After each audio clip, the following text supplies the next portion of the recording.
Assalamualaikum warahmatullahi wabarakatuh. Sahabat semuanya, semangat pagi. Nah, hari ini saya akan share tentang 4G gitu ya. Bagaimana mendapatkan jaringan 4G dalam hidup. Seperti kita ketahui bahwa jaringan itu dimulai dari 1G, 2G, 3G, 4G, 5G sekarang ya. Nah, apa hubungannya dengan hidup gitu ya? Teman-teman sekarang punya HP jaringannya apa? Kalau memang 4G, nah tonton ini ya, apalagi kalau sudah 5G, yang masih 3G juga sama. Nah, baik, apa hubungannya? Ternyata ada hubungan yang luar biasa, teman-teman. Nah, tentu harapan kita memiliki sinyal yang 4G. Apa bedanya kita sinyal 4G dengan 3G ataupun 2G begitu ya, HSDPA, CDMA, GSM gitu. Bedanya kan kecepatan gitu ya. Nah, jadi bedanya adalah apa? Kecepatan. Jadi kita ingin sinyal 4G agar kecepatan sinyalnya cepat begitu ya. Nyampe datanya cepat gitu. Sama dalam hidup juga kita berharap memiliki kecepatan berpikir, kecepatan atau percepatan akselerasi dalam hidup apapun. Mau itu karir begitu ya, kemudian juga jodoh dan lain sebagainya. Nah, hal apa saja yang perlu kita pahami ataupun perhatikan agar kita memiliki jaringan 4G. Syarat utama teman-teman, syarat utama kita memiliki jaringan 4G adalah kita punya HP-nya tentu ya. Jadi syarat mutlak yang pertama kita memiliki jaringan 4G adalah kita memiliki HP. Nah, teman-teman saya yakin semua sudah punya HP ya. Apa dalam hidup syarat utama kita mendapat percepatan hidup itu kita memiliki anggota tubuh dan hidup. Ya, artinya keberadaan kita memang ada, kita memiliki anggota tubuh. Nah, artinya kalau kita sudah punya anggota tubuh, artinya kita memiliki potensi yang luar biasa untuk memiliki jaringan 4G. Nah, sama seperti di HP, syarat utama kita memiliki jaringan 4G adalah kita jelas harus punya HP-nya. Mana mungkin kita punya jaringan 4G nggak punya HP, gitu ya. Terus HP-nya yang gimana? HP-nya yang support untuk 4G, gitu ya. Nah, sama diri kita juga sekarang harus yang support untuk 4G. Artinya diri kita adalah harus diri kita yang 2021, gitu ya. Nah, ini kebanyakan raganya 2021 tapi jiwanya masih di tahun 90-an. Nah, ini yang harus kita perhatikan ya. Nah, makanya syarat mutlak yang pertama adalah kita memiliki HP. Artinya kita memiliki HP yang support untuk 4G.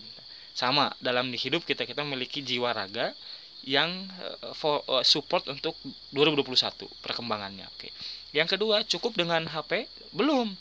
Kita mesti apa? Mesti punya pulsa. Betul ya? HP bagus, HP merek apapun harga 8-10 juta itu percuma kalau nggak ada pulsanya. Nah, dalam hidup apa pulsa itu? Nah, dalam hidup adalah agama, teman-teman ya. Jadi percuma kita hidup tanpa beragama, ya. Nah, tentu agama sesuai kepercayaan masing-masing. Karena apa? Karena agama yang akan menuntun kita untuk lebih bermanfaat buat orang lain, gitu ya. Contoh dalam HP, HP saya kira manfaatnya hanya untuk diri sendiri kalau tidak ada pulsanya. Kalau ada pulsa kita bisa bermanfaat buat orang lain, telepon, SMS dan sebagainya, kan begitu ya. Sama dalam hidup juga. Kalau kita hidup tidak beragama, manfaat hanya untuk kita sendiri. Kalau kita beragama, ada konsep-konsep agama yang menuntut kita untuk bermanfaat. Contoh kalau dalam Islam ada konsep khairun nas anfa'uhum linnas, sebagai manusia adalah yang paling bermanfaat bagi orang lain. Keren kan? Nah, jadi dalam hidup kita mesti beragama, teman-teman semuanya, ya. Apa? Pancasila juga kan begitu. Memiliki Tuhan yang Maha Esa. Ketuhanan yang Maha Esa artinya Tuhan kan wasilah ataupun salah satu perantara. Tuhan itu adalah agama, gitu ya. Sama ketika kita memiliki HP, gitu ya, pulsa. Nah, pertanyaannya apakah ketika sudah memiliki HP kemudian punya pulsa bisa langsung punya jaringan 4G? Bisa. Cuma cepat habis, begitu. Nah, coba deh Anda beli pulsa 100.000 langsung aktifkan datanya, cepat habisnya. Nah, artinya apa? HP kemudian pulsa yang kita miliki kita konversikan kepada kuota, teman-teman. Ya sama, kita hidup punya raga, kita beragama. Nah, agama kita harus mampu dikonversikan dalam apa? Dalam akhlak. Nah, ya. Karena apa? Karena orang melihat yang pertama adalah akhlak. Saya masih ingat pesan guru saya, satu-satunya bahasa yang mudah dibaca oleh semua orang dan tidak perlu diucapkan adalah sikap, ya, atau kata lain adalah akhlak. Nah, jadi kita sudah memiliki agama, direpresentasikan, dikonversikan kepada akhlak baik gitu ya. Nah, jadi orang melihat tuh belum agama dulu, tapi apa, sikap atau itu akhlak. Nah, sama dalam HP juga, kalau kita ingin memiliki manfaat banyak, akhirnya pulsa yang misalnya 100.000 itu harus dikonversikan kepada kuota, akan terpakai deh lama, sebulan misalkan paket kuota yang 75.000 atau 85.000 kan begitu. Beda halnya kalau pulsa kita tidak dikonversikan kepada kuota, itu cepat sekali, mungkin cuma sehari lah, paling lama sehari selesai, habis tuh. Nah, saya pun pernah mengalami teman-teman, ada pulsa 10.000 apa ya, itu cuma berapa menit itu ya, lupa, nggak saya matikan dulu, ayo langsung tersedot. Begitupun dalam hidup, orang yang beragama tanpa memiliki akhlak yang baik, hidupnya akan sebentar. Artinya dia tidak akan lama berteman, dia tidak akan lama memiliki manfaat kepada orang lain, sebentar. Makanya timbullah sumbu pendek tuh begitu.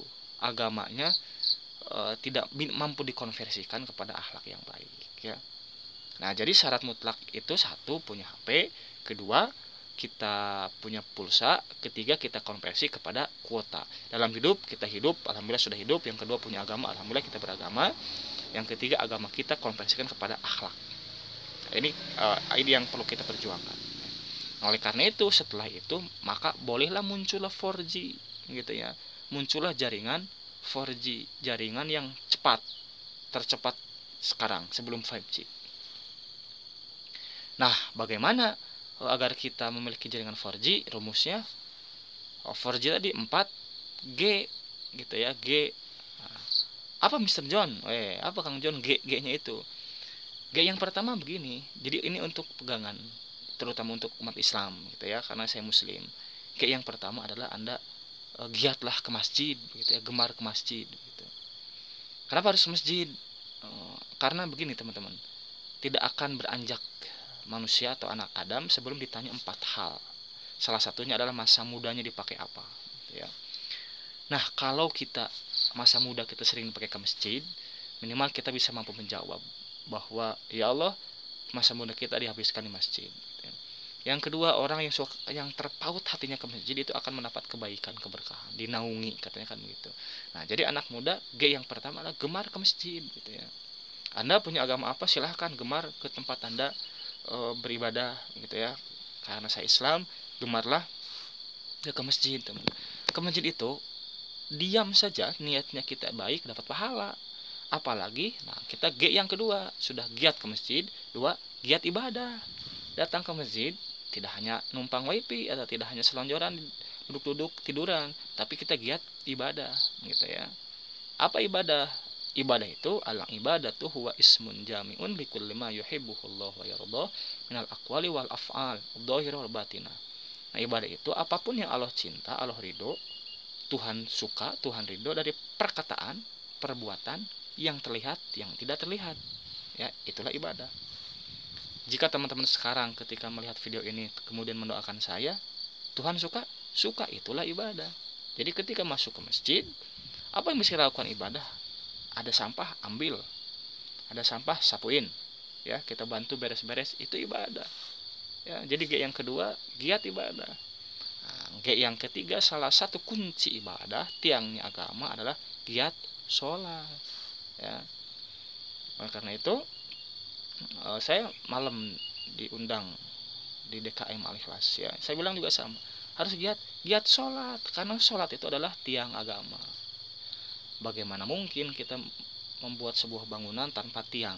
Ya, sama halnya dalam hidup, bagaimana mungkin kita memiliki hidup yang baik tanpa tiang yang kokoh, yang kuat, ya. Nah, di sini nih saya ada di saung nih, di pinggir kebun. Saung ini ada tiangnya 1 2 3 4 5 6. Jadi akan kokoh ketika tiangnya juga kokoh. Sama, hidup juga kalau tiangnya kokoh bakal kokoh. Dan tiangnya agama adalah sholat, ya. Nah, jadi teman-teman, mesti yang lima waktu itu mesti jangan tertinggal. Syukur-syukur bisa ditambah sunnah, ya, qobliyah, ba'diyah, kemudian juga tahajud, duha, sholat hajat dan sebagainya, sholat fajar kan begitu. Karena ini penting teman-teman. Ya, kalau buat yang non muslim misalkan ya giat apa ibadah apa yang paling kuat ataupun yang paling ini di agama Anda, ya. Lakukanlah. Nah, yang G yang terakhir adalah apa? Giat apa? Giat berdoa. Kenapa harus berdoa, Mr. John? Ada sebuah keterangan katanya as-silahul anbiya ad-doa. Senjata para nabi adalah doa. Bayangkan nabi saja yang dijamin masuk surga, dijamin kebenarannya, masih berdoa. Apalagi kita, nabi bukan kita begitu ya. Kiai bukan, orang berilmu bukan kita itu ya. Nggak pernah berdoa, itu sombong namanya ya. Nah, oleh karena itu doa itu bisa merubah takdir loh ya. Oleh karena itu mari giat berdoa. Makanya ud'uni fastajib lakum. Berdoalah kepadaku, maka aku akan kabulkan doamu. Ya, nah, insya Allah kalau kita sudah tadi syaratnya terpenuhi, punya HP, punya pulsa, punya kuota, kemudian 4G-nya dilakoni, giat ke masjid, giat beribadah, giat sholat, giat berdoa, insya Allah kita punya jaringan 4G yang ngabret, yang cepat ya. Cepat apa? Cepat karir, cepat rezeki, cepat jodoh, dan cepat lainnya gitu ya. Karena buktikan teman-teman semuanya dengan 4G ini akan hidup akan berkah ya. Nah, saya alhamdulillah ketika aliyah ya SMA jadi James. Apa James? Jaga masjid ya. Hampir 3 tahun lah saya jaga masjid ya. Barokah teman-teman semuanya, alhamdulillah ya. Jadi yang memakmurkan masjid itu ya, walaupun saya dulu cuma numpang tidur gitu ya, bantu-bantu dikit, tapi kerasa manfaatnya gitu ya. Yang kedua, beribadah. Mari kita ibadah tuh umum kan ya, setiap Tuhan suka dan ridho perkataan perbuatan ya. Ketiga, giat sholat. Mari kita perbaiki sholat kita agar hidup kita menjadi kokoh ya. Kadang-kadang kita menjadi terombang-ambing karena mungkin tiangnya tidak kokoh sholatnya. Yang terakhir, giat berdoa. Mari kita sama-sama berdoa semoga corona cepat hilang, kemudian ekonomi cepat pulih, kemudian juga Indonesia negara kita menjadi baldatun thayyibatun wa rabbun ghafur kan begitu ya. Dan juga yang terpenting, mari kita berdoa semoga teman-teman saudara-saudara kita yang hendak berjuang dalam karir, yang hendak berjuang juga dalam masalah jodoh, dalam pendidikan, dimudahkan oleh Allah Subhanahu wa taala, Tuhan kita semua ya. Terakhir, mohon doa teman-teman semuanya untuk keluarga saya, anak saya dan istri saya, mudah-mudahan tetap sehat gitu ya. Dan khusus untuk istri saya yang besok akan tes ya, mohon doa semoga dilancarkan gitu ya. Dan mohon doa juga buat anak saya nih, Teh Audrey sama Kakak Fatih gitu ya. Udah 4,5 tahun dan Audrey udah 4 bulan ya. Mohon doa semoga jadi anak yang soleh. Terima kasih teman-teman, dan saya mendoakan teman-teman semoga dimudahkan rezekinya dan dikuatkan hatinya, disehatkan untuk selalu istiqomah dan diberikan rezeki yang terbaik. Terima kasih. Assalamualaikum warahmatullahi wabarakatuh.